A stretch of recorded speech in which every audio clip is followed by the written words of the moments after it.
Bonjour les fellow gaijin. Yokoso, welcome back to the channel. I'm your host Gaijin Quest, and today we will do a side quest. A side quest on this channel will basically just be that we look at some really small part of the Japanese language. Well, usually it's just something that I find confusing or I just find in everyday life and think, why is it like this? And because little things like these are confusing for me, they might also be confusing for you. So I thought, why not share it with you guys? As many people would say, the devil is in the details. Today's topic are the words aku and hiraku, which look the same, like their dictionary form and their kanji and everything is just the same. This is aku and this is hiraku. I could also just say this is hiraku and this is aku because even the conjugations mostly look the same. So these are basically the same verb, but the way you pronounce them is different. The meanings as well seem interchangeable at first, but if we dive into it a little bit further, we will see that they have different usages and are usually not interchangeable. First, before we look at anything else though, I have to talk about the grammatical difference between aku and hiraku. Most Japanese verbs have two different forms. One is intransitive and one is transitive. Aku is an intransitive verb, while hiraku is both. So hiraku can be an intransitive, but it can also be a transitive verb. Aku is always intransitive and its transitive counterpart is akeru. Intransitive means that something is done by a subject directly, while transitive means that somebody does an action on an object. My two favorite example sentences for this are inu ga deru and watashi wa inu o dasu. Deru is the intransitive form and dasu is the transitive form.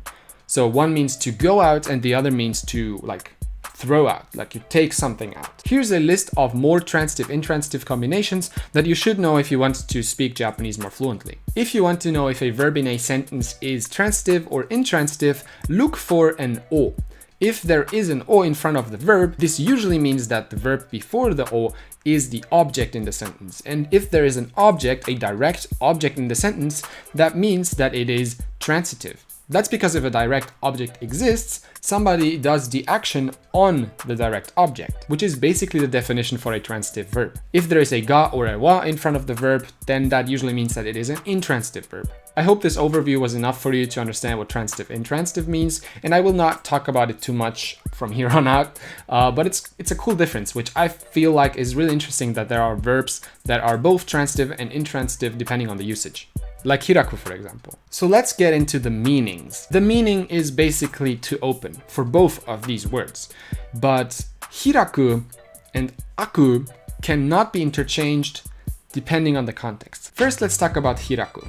When you are thinking about hiraku, you have to think about something that opens and you will see what is inside or behind the thing that was taken away. So something that opens like this, for example, like you can think of a flower or a hand that opens, and there is something that is revealed that wasn't visible before.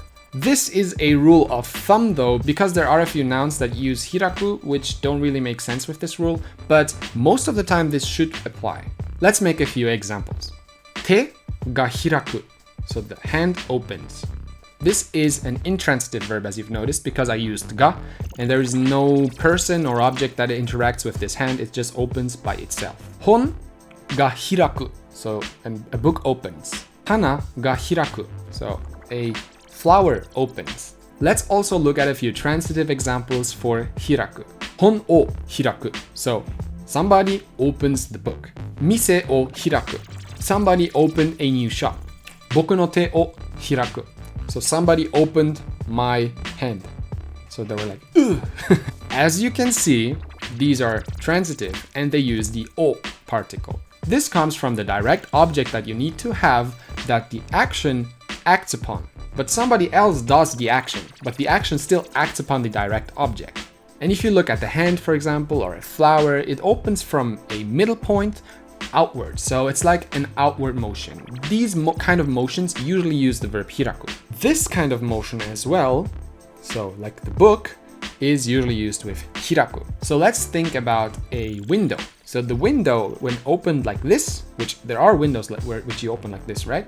This kind of motion as well is hiraku. So mado ga hiraku. Now let's talk about aku, which also means to open. I've read up on aku because it's kind of a weird verb, but usually people say that aku is used when a lid is removed or when a key is used to open something. And usually when you use aku, it is always just one direction. So it's opened in one direction. When talking about hiraku, it is multiple directions. So it's like this, right? Or like this, two directions. So two or more directions, but aku is usually in one direction. A perfect example to showcase this is a sliding door.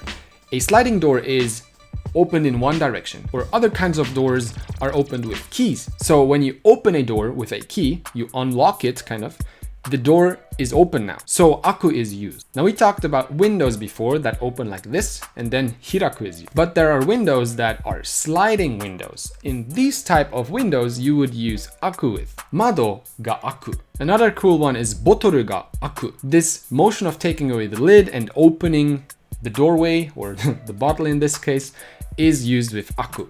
Now, as you can see, there are subtle differences between aku and hiraku, but there is also cases when you can actually use them interchangeably.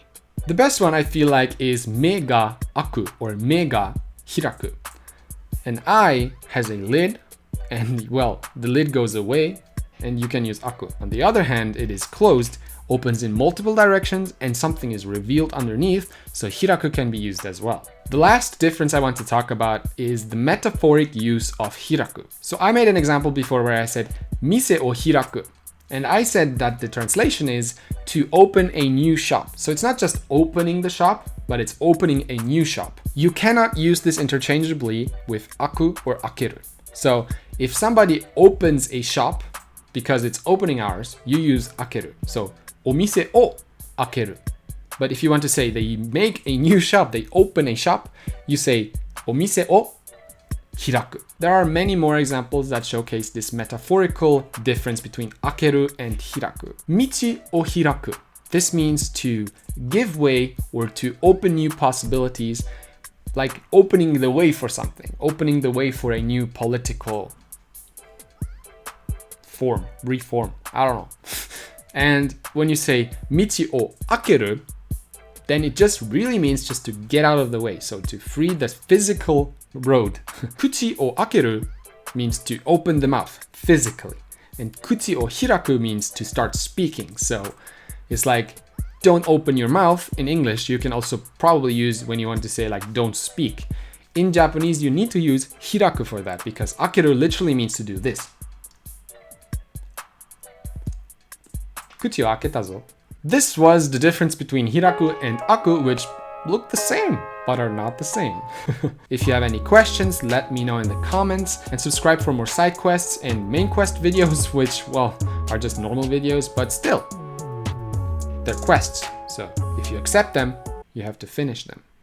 Thanks so much for watching, and I will see you in the next one. Mata ne.